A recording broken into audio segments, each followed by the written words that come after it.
So once you've arrived at the Northview Vault, there are a bunch of resources here. This tutorial is going to give you a quick overview of the health project for ninth graders about healthy living and nutrition. Okay, if you need help finding the Northview Vault, take a look at the other tutorial that will show you that. So on this page, I've got several links for you here.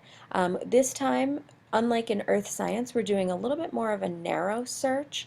Last time I suggested some search techniques for you, and I suggested some specific websites, but here I'm going to give you some specific websites so you can have a model of what some really good quality sources might look like.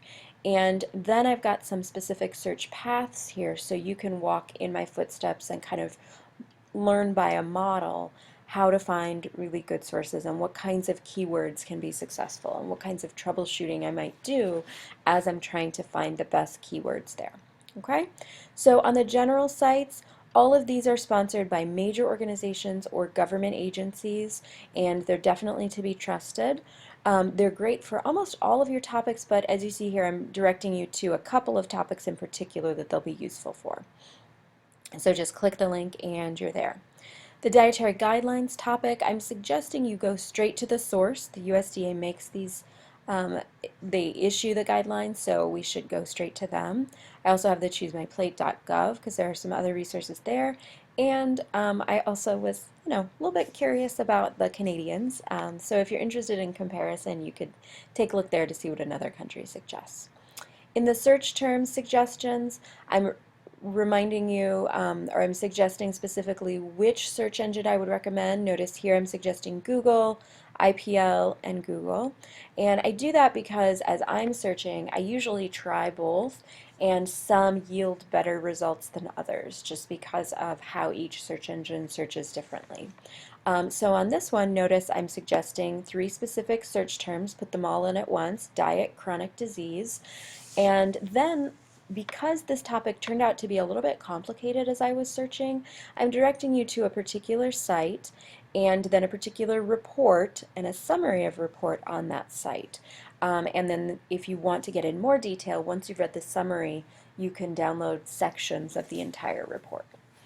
And if you choose sites beyond this site that I'm recommended, which I highly recommend that you do, just make sure you're looking for those government agencies, universities, and big health organizations that you can be confident in, and you can know that they have good credentials. Okay, so the obesity epidemic, IPL was a great place with simply the word obesity. The first 4 results will be good for you. I left off epidemic just because it's really not necessary for the search, and then back to Google for the effects of being underweight. And notice that underweight gets you some things, but I also had success with adding another word to go along with it. Underweight health, underweight problem. Oh, and that reminds me, back on obesity. Obesity is where I started, but you can also narrow your search and do obesity and, capital A-N-D, children, obesity and heart. Unlike Google, Internet Public Library really requires that you use these things called Boolean operators that will tell them to search for 2 words together and in the same document. Whereas Google will just do that automatically. Underweight health. You can use Boolean operators with Google, but you don't really have to for this sort of thing. All right, so those are the resources I found there for you. Don't forget to go ahead and go to the video tutorials page if you want reminders of other things we've talked about in science. All right, thank you very much.